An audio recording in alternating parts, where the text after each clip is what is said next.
Sir, मैंने आपकी कई सारी वीडियोस देखी हैं जो पितृ और पितृदोष से रिलेटेड है। जैसा कि कल अमावस्या है, तो कल के लिए भी क्या हम कुछ कर सकते हैं? आप कुछ बताना चाहेंगे इस बारे में?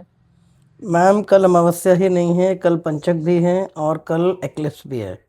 तो जिनके घरों में पितरों से संबंधित कोई भी समस्या है, चाहे वो बच्चे होने में है, चाहे कंजेविंग मतलब कंजेविंग में है, या बच्चे बचते नहीं हैं, गृह कलेश है, घर में रोग है, पैसे की एकदम से बर्बादी है, आमदनी ख़त्म हो चुकी है, सारा कुछ अपसाइड डाउन है, तो उन लोगों के लिए एक बहुत अच्छा दिन है। हम ये नहीं कहेंगे कि कल एक दिन एक उपाय करने से सब कुछ ठीक हो जाएगा, लेकिन डेफिनेटली ठीक होने के रास्ते ज़रूर बनते हैं। तो पूरा वीडियो जब आप देखेंगे समझ में आएगा, छोटे छोटे उपाय आपको बताए जाएंगे जो आप अपने तहत अपने घर से ही कर सकते हैं, या फिर छोटे मोटे जो घर में ही आपके सामग्री मिल जाएगी उन्हीं से ही कर सकते हैं। तो सबसे पहली चीज़ तो कल एक्लिप्स है, तो उससे बचाने के लिए आपके पितर खुद ही आ चुके हैं, क्योंकि साथ में अमावस्या है और मंगल है। तो मंगल किसी भी चीज़ को एनर्जी और ज़्यादा कर देता है। किसी भी चीज़ में आप किसी भी भाव में बैठा हो, किसी भी प्रोफेशन के हाउस में हो या धन के भाव में हो, किसी भी चीज़ को ही एकदम से एनर्जी को एनहांस कर देते हैं, तो कल इन दोनों की एनर्जी को भी वो एनहांस कर देंगे।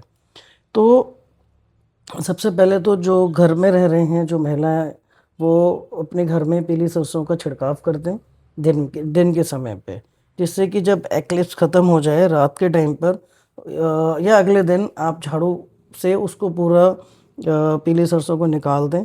या तो आप इसको मिट्टी में दबा दें या जला दें, या फिर उसको आप टॉयलेट मतलब पानी में भी बहा सकते हैं, लेकिन टॉयलेट शीट में, जिससे कि जितनी भी नकारात्मकता घर में है या कैसे ना कैसे आ गई है, वो उसमें काफ़ी प्रभाव पड़ेगा। दूसरी चीज़, पितरों के निमित्त आप पितृ गायत्री का जप खुद भी कर सकते हैं तो खुद करिए, नहीं तो यूट्यूब पे लगा के उतने समय के लिए चलने दीजिए। तीसरी चीज़, आप अपने पितरों से उस समय पर माफ़ी मांगिए। कल का दिन डेफिनेटली आपके माफ़ी मांगने का दिन है, और उनको ये बोलिए अपने मन से अपने शब्दों में कि हम तो आप ही का परिवार है, भूल चूक जो भी हुई हो उसकी माफ़ी दे दीजिए, और अपना बस आशीर्वाद हमें पर बनाए रखिए, सद्बुद्धि दीजिए, जिससे कि हम हमारे हाथ से जो भी आपके लिए होना है वो हम कर सकें। जैसा मैंने हमेशा बताया है कि साउथ दिशा, आपको इतना तो पता ही होगा कि दक्षिण दिशा हमारे घर की कौन सी है, मैप बनाओ ना बनाओ, कहीं भी आप उस दिशा में रात को लेट नाइट उनके लिए सरसों के तेल का दिया जला के रखिए। एक थाली निकालिए खाने की, पूरे जो भी आप खाना बनाते हैं स्वच्छ खाना कल बनाइए। कोशिश कीजिए कि आप तामसिक ना बनाएं कल।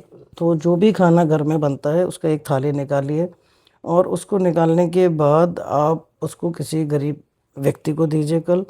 कि चूँकि कल एक्लिप्स भी है, चाहे हमारे यहाँ दिख रहा है इंडिया में या नहीं, लेकिन प्लीज़ कुछ चीज़ें फॉलो करनी है। उसमें सबसे इम्पोर्टेंट तुलसा जी आ जाती है। अगर तुलसा जी अपने में मिल पाती हैं तो गंगा जल, अपने घर को गंगा जल से शुद्ध ज़रूर करना है।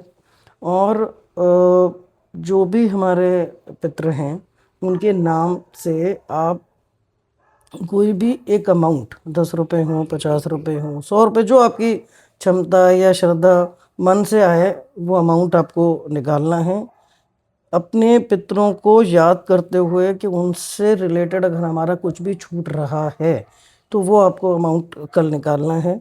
और उसके बाद नेक्स्ट डे परसों जिस किसी भी मंदिर में आप जाते हो या आसपास में कोई मंदिर हो, वहाँ पर आप जाइए, और उन उसमें दान पेटिका में आपको डाल देना है, और वहाँ पर भी आपको हाथ जोड़ के नमन करना है, अपने पितरों से क्षमा मांगनी है, ईश्वर से क्षमा मांगनी है, और दोनों से ही अपने लिए आशीर्वाद भी मांगना है। अगर आप इतना भी काम कल करते हैं, और प्लीज़ कल थोड़ा सा संयम के साथ रहिए, बच के रहिए, नमक के पानी से नहाइए, नमक से पोंछा करवाइए घर में परसों, कल के बाद परसों, जिससे कि जो भी कोई भी इफ़ेक्ट आया है वो हट जाए।